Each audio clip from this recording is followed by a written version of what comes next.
Hey, honey? Yeah, what's up?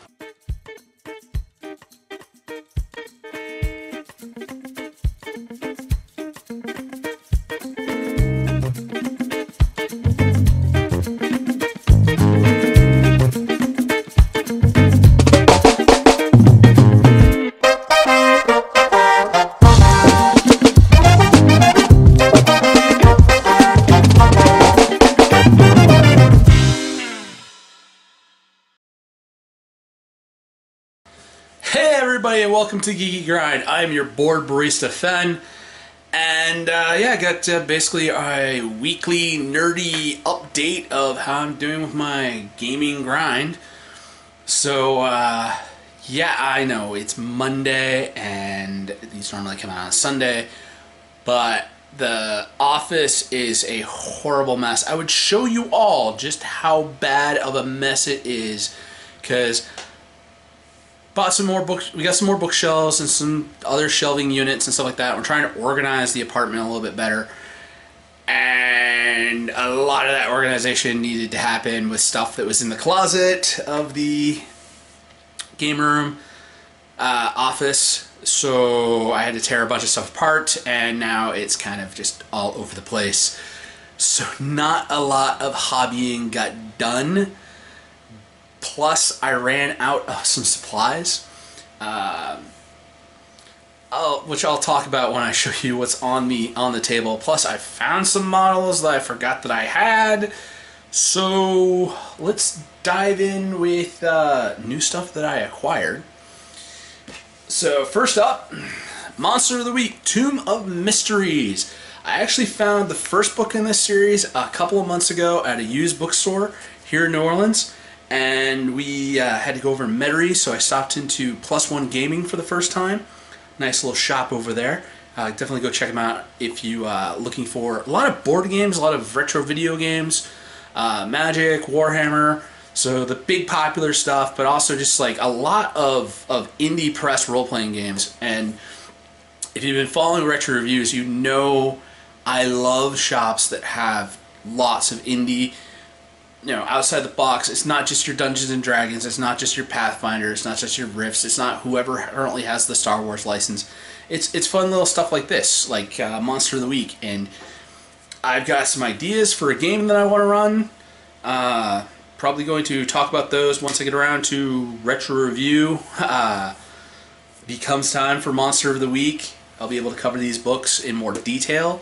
So, be a subscriber if you like hearing me talk about old and current role-playing games that I'm playing and reading and testing out. So, yeah, no, this is pretty cool. It's just an expansion supplementary book. You need the core book to actually be able to play it. So, that's cool to have. Realized I did not have the December copy of the White Dwarf magazine. So I went out and picked up issue 483. Haven't had a chance to read it yet. So, but yeah, I just like getting all of these just so I can have all the fluff and extra side rules. A little bit of some tournament reports. Getting my hands on all the cool little add-ons for Kill Team and other games. There's like a Warzone series that gives you some ideas of some supplemental narrative fluff rules for the different adventures. Alright, on to the stuff I found that I didn't realize that I still had left to paint.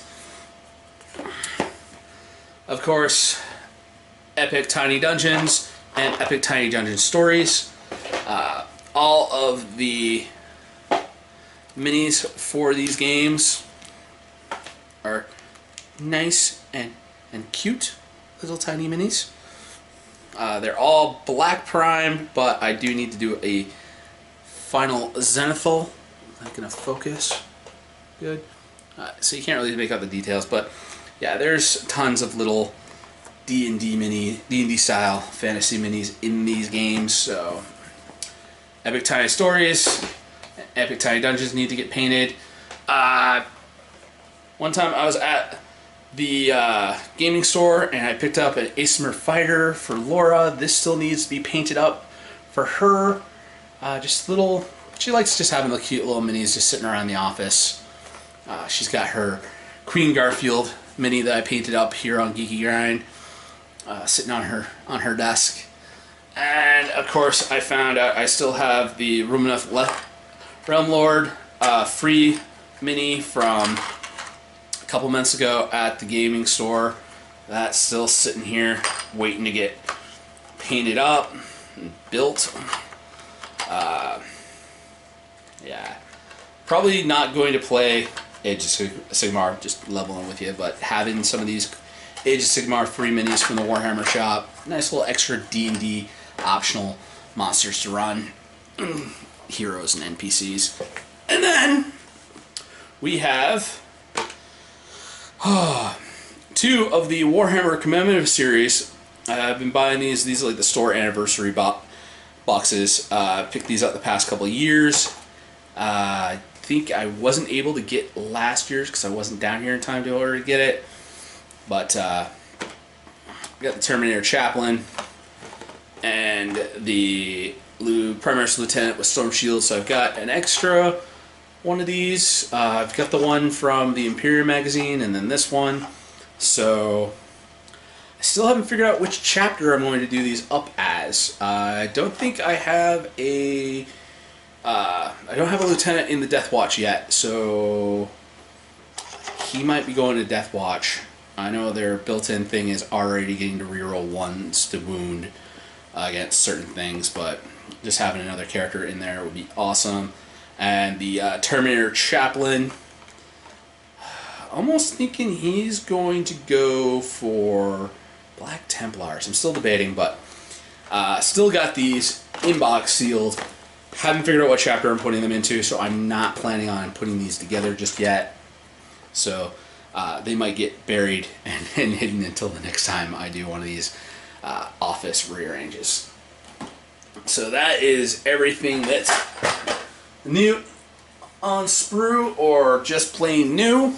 Let's go over to the painting table and show you actually how far I've gotten with everything so far this year. Alright, so the Imperial Knights are up first.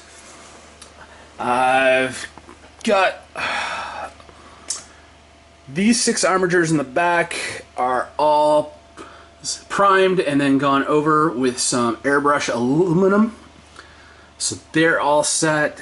Our big Questoris Knight is going to become Voltron, Defender of the Universe. He is all primed and silvered, and he's got his cool magnetized options. So I can definitely swap him out, have him be some different knights if I need to. Then I've got these 2 armatures. They're all nice and magnetized. Well, I started to get the silver on this one's leg, and then I ran out of silver, so I'm waiting for some more silver airbrush paint to be able to go onto them. Then we have the pipes and the missile launcher. I got so into everything by the time that I got ready to, when I should have actually zenathaled these and him with the white from above, had forgotten and cleaned out my airbrush. So I'm just waiting until next time. I'm going to be zenathal priming some stuff when I do the Epic Tiny Dungeon stuff and the other stuff that didn't get finished. These all get zenathal primed. The missile pod launcher will also get a coat of the aluminum paint, so it will be all set to be tied in for that night. The castigator is built but not primed because we ran out of black primer as well as the metallic silver. So this needs to be primed, zenathaled, then silvered, just like the knights. And then I can go on to my next step of using my contrast paints through the airbrush and get the red base going on this and be all set with that. The sponsons for it are black primed, need to be zenathaled, so they'll be ready to go in a bit once I fire up the airbrush again. Over here, these were from a Kickstarter I backed in order to support Ukraine for aid and relief at the beginning of the war with Russia. They have been black primed by hand, not with the airbrush, because I was having airbrush problems when I primed these. So I just brush painted on the primer. I'm going to hit them with the zenathal and start working on them. They're going to be my stand-in for a extra squad of Sisters Repentia until I get ready to buy that kit. You can see our other Questoris Knight, which is going to become Canarus Rex, is currently still on spur, needs to be built. But over here is Sir Hector, in and amongst the whole plethora of zenathal primed minis that are ready to start painting. Cataphan Breacher Squad is ready to start being painted. The one that I had zenathal primed but not based, I went through and based it and then hit it with some zenathal prime and black prime coat in order to get the base tied in with everything else. Over here we got our squad, our double squad of Blade Guard Ancients. They're all ready to go. Oh shoot, she is not supposed to be down there, she's supposed to be up here. So we have our Sisters of Battle Squad, well, the start of a Sisters of Battle Combat Squad, Combat Patrol that comes in the Imperium Magazine, plus an extra Endurant I had floating around that was just black primed. Got them all up in zenathal, so that's starting to be ready to paint. They're hanging up on top of my battlefield terrain from the Imperium Magazine. You know, their walls are over here. Then we have a Zephyrim squad, all ready to be painted as well. Hang out there with Sir Hector. And we have our Tech Priest for the AdMech. He's all ready to get his he's got his Zenathal Prime. He's all ready to get his paint put on. So yeah, that is everything that is set up on the painting table. Everything I gotta get done. The paints are going to be arriving tomorrow through Friday. Amazon, they're always shipping different times. But once all the paints get here, that's when I'm going to fire up the airbrush again. Be able to go through everything. Oh, I forgot. Like I said, the Big Knight is magnetized with the extra gun options. So I got the big boy, the big version of the Melta, and I think it's the Volcano Cannon and the Avenger Gatling gun. Both of these are ready to be primed and zenithalled and then silvered, so I can start going over them with their regular paint, with their paint job they're supposed to have. Be able to get Voltron, be able to have him have some upgrades. But yeah, so what do I gotta do? I gotta build the knight, finish a bunch of priming jobs, and then I just got to get this stuff painted. High priority on the painting list, needs to be done first, is going to be the Zephyrim squad and the Castigator. And the Sisters Repentia that came with the Imperium magazines. That one lone Repentia needs to be ready. All of those are my high goals because they are all part of my Sisters army I'm going to be running in Maine in next month when I'm back up. So that is a must, have to get done. Planning to hopefully work on painting those units. Those 6 Sisters models need to be painted. I'm going to do that this week. And the Castigator is going to be up to the silver step of my knight next week. That is my promise. Whether or not we actually get there, you're going to have to tune in next time to find out. But if you've enjoyed hanging out with me and watching my painting hobby journey and hearing about all the different stuff I've picked up, different plans I have for different stuff, definitely subscribe, share, like, all those things. Let YouTube know we're doing a good job. And yeah, that's it for me. Peace.